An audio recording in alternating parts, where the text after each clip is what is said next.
Have you ever heard someone say, now would be a great time to invest? Or, I don't really trust the market right now? What do they mean? Well, likely they are talking about the current state of the macroeconomy, specifically the state of the macroeconomy in terms of the business cycle. If you don't know what I'm talking about, listen up. The business cycle is an essential concept to understand if you hope to interpret macroeconomic conditions to inform your own microeconomic decision making.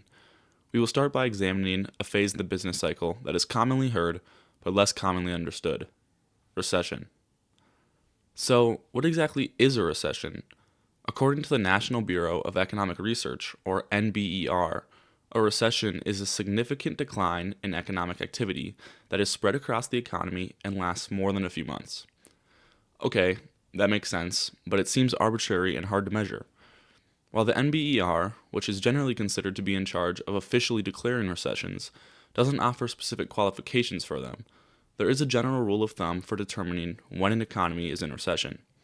That rule is when 2 consecutive quarters of negative GDP growth occur, we are in recession. However, this rule is not the end-all be-all, as they declared a recession in early 2020 because of the depth of the economic downturn, rather than the downturn's duration. Even with these rules, it's not yet clear exactly what a recession actually is or does. To understand this, we can look at the common indicators that economists look at when examining recessions. We will dive more into indicators later, but for now, these are the ones you need to understand. First is real GDP. GDP is, at its simplest level, economic output. Since GDP is measured in dollars, inflation affects its value. Therefore, when looking at the business cycle in recessions, we use real GDP, which is GDP that accounts for inflation.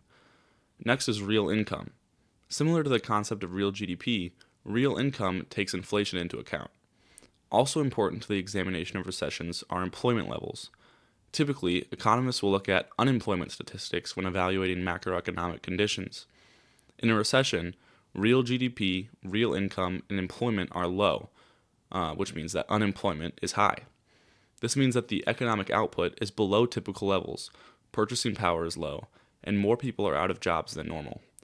Let's now examine the idea of a recession in terms of the larger idea of the business cycle.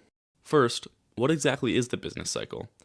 The business cycle is the general term for the fluctuations of economic activity, driven by shifts in aggregate demand and supply.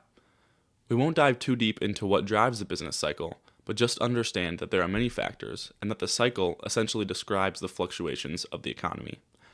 The business cycle has peaks and troughs. When real GDP is at its highest, the business cycle is at a peak. When real GDP is at its lowest, the business cycle is at a trough. In between peaks and troughs are periods of expansion and contraction. Periods of expansion are referred to as economic growth, and periods of contraction are called recession. When thinking about macroeconomic trends that influence microeconomic decision-making, individual consumers are typically most concerned with periods of recession. Because of that, it is a common goal of economists to be able to predict recessions. Unfortunately, these predictions aren't terribly accurate. This is due to the complexity of the economy, imperfect indicators, distorted data, and false alarms. However, the closer we get to a recessionary period, the higher the accuracy becomes. For example, a short-term prediction about 1 quarter away from a recession would typically be pretty accurate. However, once we start looking further ahead, predictions become less valuable. Some studies have even shown that macroeconomic models used to predict recession 4 quarters ahead essentially have zero precision. With that being said though, if you yourself wanted to look ahead a little bit and try to determine if a recession is in the near future, what would you look at? First, the recession must be, as I said, in the near future for these indicators to work. The best type of indicators you could look at are leading indicators, which typically change prior to real GDP, which is what the phases of the business cycle are determined by or measured in. Examples of leading indicators include things like changes in business and consumer credit, new orders for plant equipment, new consumer goods orders, unemployment claims, delayed deliveries, new businesses formed, the average work week, new building permits, changes in inventories, material prices, stock prices, and money supply. The next type of indicator is coincident indicators. These change at the same time as GDP. These include non-agricultural payrolls, personal income, industrial production, and manufacturing and trade sales.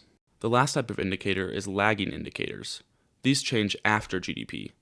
These may not be useful in predicting future economic conditions. However, they are helpful in doing your own evaluation of current conditions, which also helps inform microeconomic decision making. These include unemployment rate, the duration of unemployment rate, labor cost per unit of output, inventories to sales ratio, outstanding commercial loans, commercial credit to personal income ratio, and the prime interest rate. Now that we know what some of the indicators are that can help us to evaluate market conditions, how should microeconomic decision making change based on what phase of the business cycle the economy is currently in? Well, in periods of contraction, also known as recessionary periods, consumers and businesses alike should shift to being more cautious. They should prioritize cost cutting and preservation of cash flow. Consumers, specifically, would be best off in this phase of the business cycle if they increased savings and reduced spending. They also should become more price sensitive and prioritize their needs over wants. They should manage their debt cautiously, and they often are more focused on purchasing products or services meant to prevent negative consequences, such as insurance policies. During periods of expansion, however, consumers tend to spend more freely and use more credit. They have reduced price sensitivity, which is acceptable up to a certain point. They also are more inclined to invest in future consumption due to current economic well-being. Let's take a second to talk about how economists combat recessions. Recessions can mean big trouble for economies, so combating recessions has always been a big focus for many economists. Currently, there are two primary schools of thought when it comes to the best ways to combat recession. For the purposes of this episode, I won't dive too deeply into either, but I will provide you with a good overview, and I will dive further into both in a future episode. The first school of thought is from classical economics. Classical economics claims that markets are self-correcting in a recession, and that supply creates its own demand. Classical economists believe that the economy will self-correct and that no government intervention is needed. They believe that prices, wages, and interest will naturally fall, and therefore demand is adequately stimulated, which will restore the economy to full employment. The other school of thought is Keynesian Economics. Subscribers to this school of thought think that government intervention is the best prescription for a recession. Specifically, they think that the government should use expansionary fiscal policy by increasing government spending and lowering taxes, or expansionary monetary policy by lowering interest rates. These policy prescriptions boost aggregate demand, and if done correctly, could return the economy to full employment. A big difference between these two economic ideas is that classical economists focus on long-term growth and stable prices, and believe that recessions will eventually simply self-correct. This sounds great, but could cause prolonged recession. Meanwhile, Keynesian economics focuses on short-term stabilization of the economy and lowering unemployment. This school of thought is more focused on short-term correction. We will dive deeper into both economic models in future episodes, like I said, but I'll leave it at that today. In today's episode, you learn about the business cycle, recessions, economic indicators, how macroeconomic trends influence microeconomic decision-making, and how economists go about combating recession. Thank you for listening to The Economic Angle. I am Bennett Legg, and I'll see you next time.